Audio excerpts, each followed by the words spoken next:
if I put that thoroughbred in the stall for too long, that they're going to go crazy. They're going to start bucking. They're going to run away. Who knows? That's what I think. But don't they have to sedate them? Because that's like kind of like a visionary's vibe. Like they are so dynamic.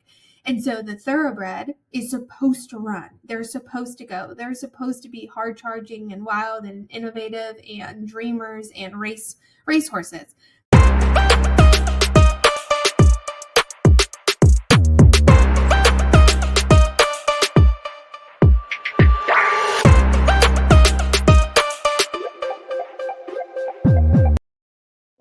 Hello. So I was just training with some of my integrators, and I used an analogy that I think you will really, really enjoy as well.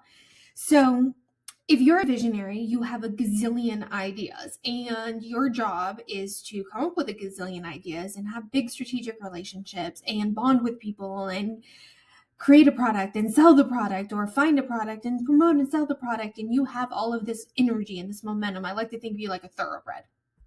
And then you have to then land those ideas into day-to-day execution plans that get put on the calendar, that are executed through your team. So lead, manage, and hold accountable day to day.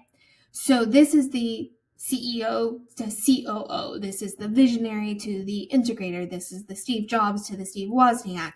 This is the dynamic duo of the visionary and the integrator.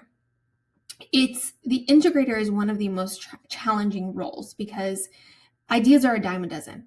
It's easy to come up with an idea, but execution is where the rubber meets the road.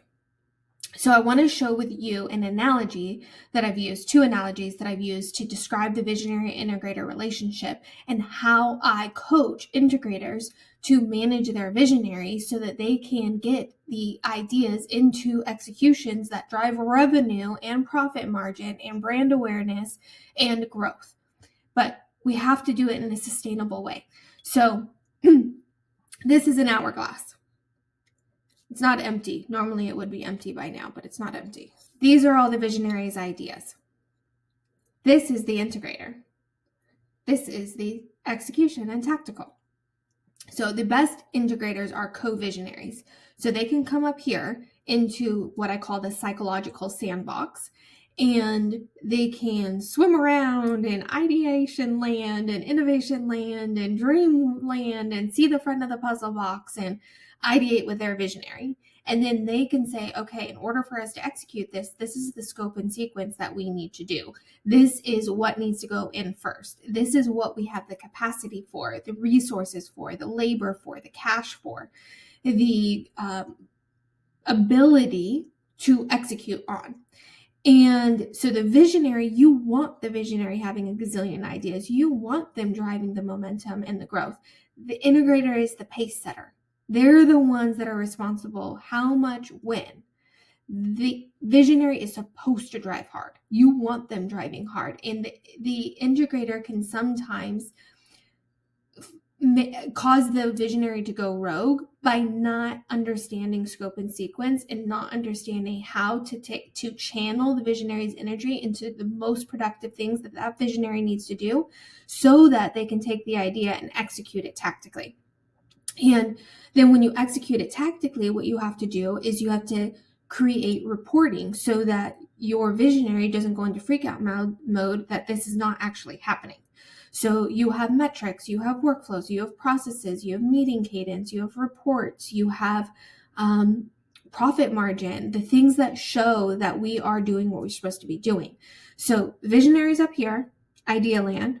Best integrators can jump into the psychological sandbox up here and ideate with a visionary, turn it into an execution plan that has scope and sequence, 90-day sprints, and then execute, lead, manage, and hold accountable the tactical team to execute the day-to-day. That is the role of the integrator. It's a big role, tough shoes to fill. I also like to use the analogy of the horse and jockey. So visionaries are like the thoroughbreds and the integrators are like the jockeys, where they're like, okay, I want my horse like foaming at the mouth, ready to go. Can't wait to get out of the gate and racing. If I put that thoroughbred in the stall for too long, that they're going to go crazy. They're going to start bucking. They're going to run away. Who knows? That's what I think. But don't they have to sedate them? Because that's like kind of like a visionary's vibe. Like they are so dynamic. And so the thoroughbred is supposed to run. They're supposed to go. They're supposed to be hard charging and wild and innovative and dreamers and racehorses, daredevils, rainmakers, all of the things on the different personality profiles, high D. And the integrator's job is to channel that energy into the most productive things, channel all this energy into the most productive things that is going to make it become a reality. And that's the pace setter. And it's a big role, but my favorite thing to do is coach integrators, because I think integrators really land big ideas into day-to-day execution that make them become a reality that changes lives on an individual human level. And my whole mission with everything I do is to restore dinner tables one boardroom at a time.